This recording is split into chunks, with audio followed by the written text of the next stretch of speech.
Bismillahirrahmanirrahim. Assalamualaikum warahmatullahi wabarakatuh. Pertama-tama Ibu mengucapkan selamat datang kepada siswa-siswi baru SMPN 2 Sukamulya, khususnya kelas 7. Selamat datang di sekolah ini. Selanjutnya Ibu akan memperkenalkan diri. Nama Ibu Juharyati, guru IPS kelas 7.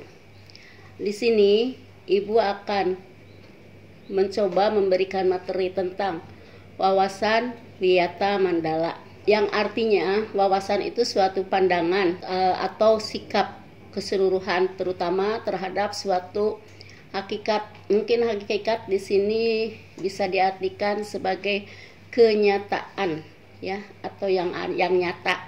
Sedangkan wiyata artinya pendidikan dan mandala artinya tempat atau lingkungan wiyata mandala.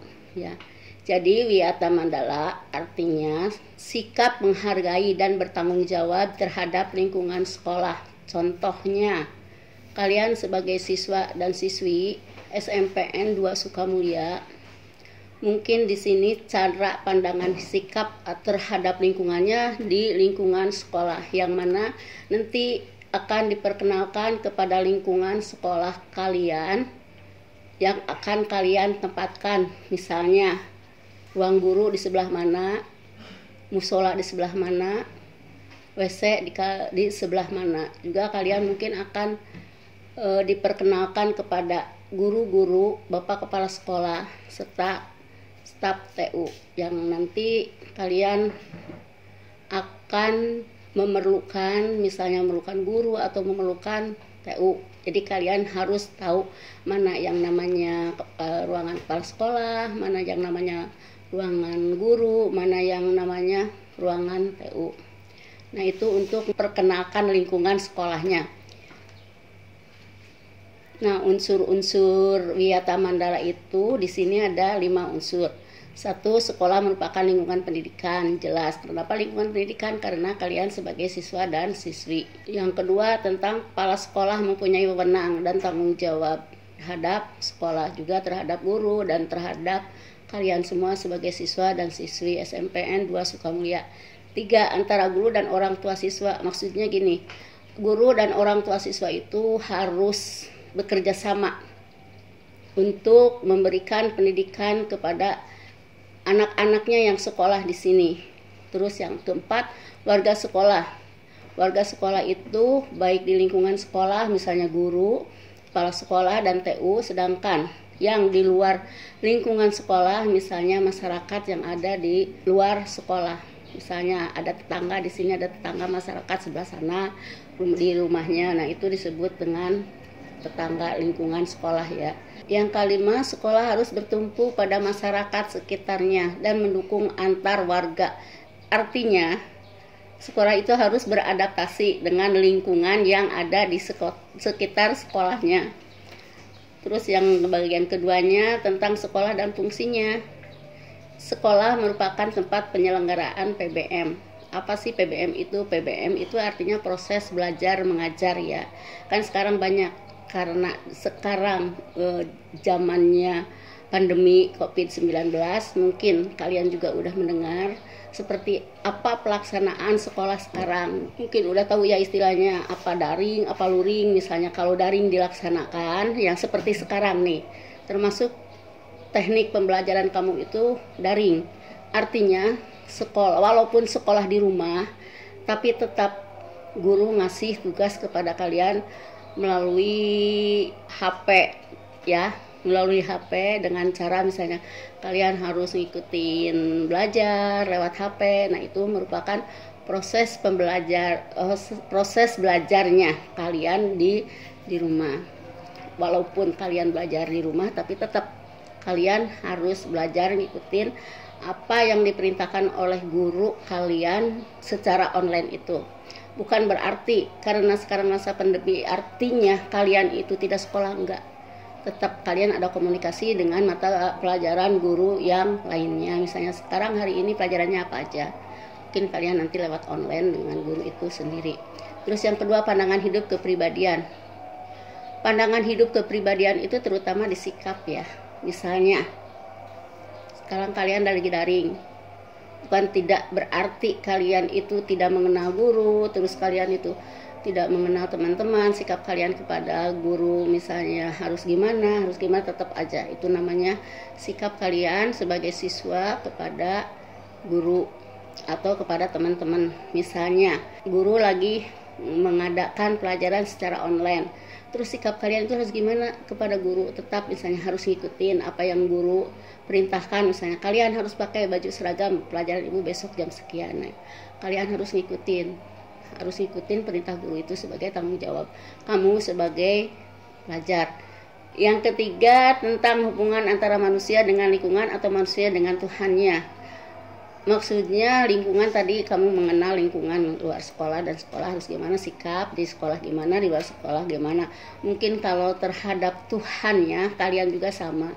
Seperti ke guru, sikap kalian harus bertanggung jawab. Artinya harus bertanggung jawab kepada Tuhannya masing-masing. Kan mungkin di sini siswa itu tidak semuanya muslim, pasti ada non-muslim. Mungkin itu sikapnya berbeda-beda, tergantung kaliannya sendiri menjalankan perintah agamanya masing-masing, ya, dengan keyakinannya masing-masing. Nomor 4, tentang kemampuan berkarya. Artinya kalian punya kemampuan. Nah, di situ kemampuan kamu itu dituangkan misalkan berupa keterampilan. Misalnya kamu bisa membuat dari alat-alat kayu, misalnya seperti membuat asbak atau dan lainlah sebagainya. Terus yang selanjutnya tentang ciri-ciri sekolah sebagai masyarakat belajar. 1, di sekolah itu bisa dilakukan PBM apabila ada guru dan siswa, maka di situ timbullah proses belajar mengajar. Yang kedua, tercapainya masyarakat yang sadar mau belajar dan bekerja keras untuk mencapai nilai yang tinggi atau untuk mencapai penambahan ilmu pengetahuan sebagai tugas siswa atau secara sadar, ya. Kalian itu sebagai siswa SMPN di sini mau untuk belajar mencari ilmu pengetahuan. Terus yang selanjutnya, terbentuknya manusia Indonesia seutuhnya. Nah, kalau kalian di sini sebagai siswa atau sebagai pelajar, mungkin kalian harus tahu sikap kalian sebagai pelajar harus seperti apa. Kalau sikapnya baik, mungkin nanti misalnya prestasi kalian juga akan baik, mencapai nilai yang baik juga. Terus kalian bisa lanjut ke sekolah sesuai dengan kemampuan kalian, semampu kalian sampai kemana kalian sekolah, sehingga kalian dewasa nanti kalian bisa menyumbangkan hasil pemikiran kalian dari sekolah itu sendiri. Nah, di situ makanya terbentuklah manusia Indonesia seutuhnya. Mungkin di sini berdasarkan pendidikan yang formal, yaitu melalui sekolah. Prinsip-prinsip sekolah di sini ada beberapa macam, diantaranya sebagai wadah atau lembaga, ya. Bisa juga sih di sini sebagai berorganisasi atau bahkan pengalaman hidup yang sesungguhnya.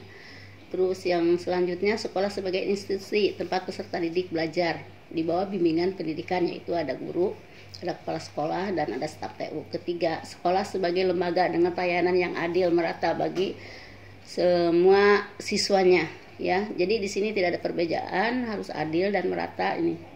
Jadi artinya adil dan merata ini, jadi semua siswa di sini mendapatkan ilmu pengetahuan berdasarkan guru masing-masing yang ada di sekolah ini. Nomor selanjutnya, sekolah sebagai lembaga pengembangan bakat. Misalnya kalian ada bakat, ada minat, misalnya ada hobi kalian, misalnya di sini kan di sekolah biasanya ada ekstrakurikuler. Nah, di situ untuk mengembangkan bakat kalian. Misalnya kalian di seni, mungkin di sekolah di situ disiapkan ekstrakurikuler tentang seni.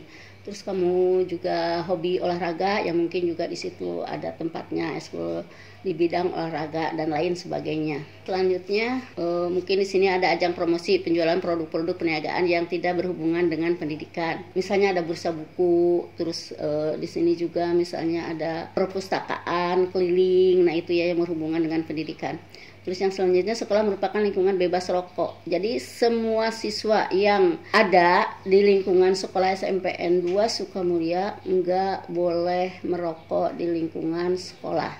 Terus nomor 3, penyebaran aliran sesat atau penyebar luasan yang tidak sesuai dengan sikap ya kamu sebagai pelajar SMP.